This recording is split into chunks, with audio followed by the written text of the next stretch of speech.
abokanayenka da yan uwanka ba wata matsala da ka samu a tattare da su ma sun baka haɗin kai 100% kenan?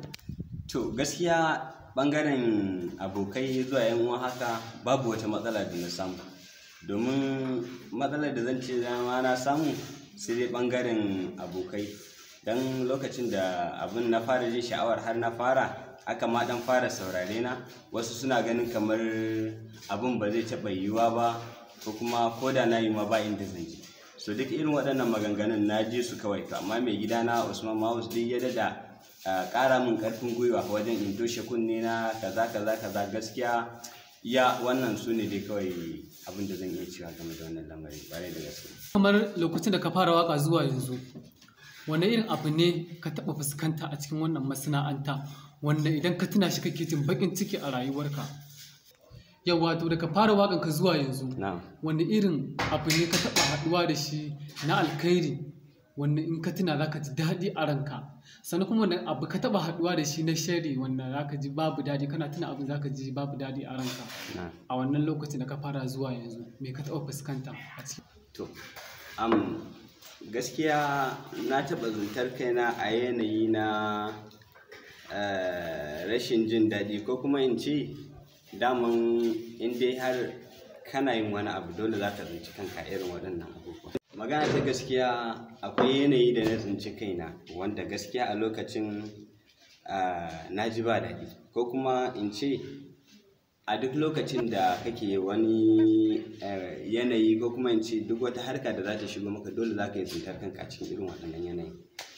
Kai tsaye abin da nake so na nuna, akwai lokacin da na je na yi rubutun wata waka zan je buga ta a Zoo Road. So na je na yi transport daga nan inda nake har can Zoo Road, na je na yi aiki na komai na gama. So amma kuma lokacin da zan taho, kasancewar yanayin cajin da aka yi min da shi mai studio da kuma ita wadda muka yi aikin da ita, sai kasance kuɗin da zan biya na dawo gida ma babu. So a kafa na dinga tafiya tun daga Zoo Road har zuwa nan inda nake. So gaskiya na sha wahala sosai daga Zoo Road zuwa nan gaban yan kaba gaban so kaga irin wannan duk dole zaka zanci kanka cikin yanayi na jin daɗi, amma kuma duk wannan ta riga ta kawo babu yanayi irin wannan yanzu haka. Wannan shine bangaren rashin jin daɗin ko kuma ƙalubale dai a rayuwa.